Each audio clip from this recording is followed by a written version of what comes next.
4 দিনের সরকারি সফরে আজ সোমবার যুক্তরাজ্যে যাচ্ছেন অন্তর্বর্তী সরকারের প্রধান উপদেষ্টা ডক্টর মোহাম্মদ ইউনূস।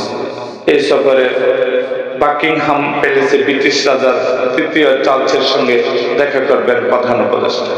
এ সময় তিনি রাজা চার্লসের হাত থেকে গ্রহণ করবেন কিংস চার্লস হারমোনি অ্যাওয়ার্ড। সফর সঙ্গী হিসেবে প্রধান উপদেষ্টার সঙ্গে থাকবেন বাংলাদেশ ব্যাংকের গভর্নর এহসান এইচ মনসুর ও দুর্নীতি দমন কমিশন দুদক চেয়ারম্যান ডক্টর আব্দুল মোমেন। এছাড়াও দুই দেশের সম্পর্কে নতুন করে পুনরুজ্জীবিত এবং অর্থনৈতিক, বাণিজ্য ও বিনিয়োগের ক্ষেত্রে আরো ঘনিষ্ঠ সহযোগিতা করার লক্ষ্যে এই সফর অনুষ্ঠিত। গত বুধবার রাজধানী বেইলি রোডের ফরেন সার্ভিস একাডেমিতে আয়োজিত প্রেস ব্রিফিংয়ে তথ্য জানান প্রধান উপদেষ্টা প্রেস সচিব শফিকুল আলম বলেন, আসন্ন সফরে বিভিন্ন বিষয় নিয়ে কথা বলতে British high commissioner Sarah Cook প্রধান উপদেষ্টার সঙ্গে সাক্ষাৎ করেন।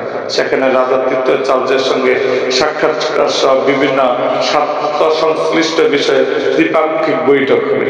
এক প্রশ্নের জবাবে প্রেস সচিব বলেন, বাংলাদেশ থেকে অবৈধভাবে যুক্তরাজ্যে যে টাকা পাচার করা হয়েছে সেগুলো উদ্ধারের বিষয়ে আলোচনা হবে। এদিকে পররাষ্ট্র মন্ত্রণালয়ের ভারপ্রাপ্ত পররাষ্ট্র সচিব রুহুল আলম সিদ্দিকী বলেন, এটি একটি অত্যন্ত গুরুত্বপূর্ণ সফর। প্রধান উপদেষ্টা 9 জন ঢাকা থেকে লন্ডনের উদ্দেশ্যে রওনা দিবেন এবং 14 জন দেশে ফিরবেন।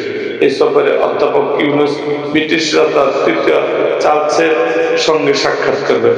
ব্রিটিশ প্রধানমন্ত্রী কিয়ার স্টারমারের সঙ্গেও তার দ্বিপক্ষীয় বৈঠক হবে। এরকম আরো ভিডিও পেতে এবং রাজনৈতিক অঙ্গনের নানা ঘটনা ও ইতিহাস জানতে আমাদের মুক্তাগাছার ইতিহাস মিডিয়া ইউটিউব চ্যানেলটি সাবস্ক্রাইব করুন এবং পাশে থাকা বেল আইকনটি বাজিয়ে দিন।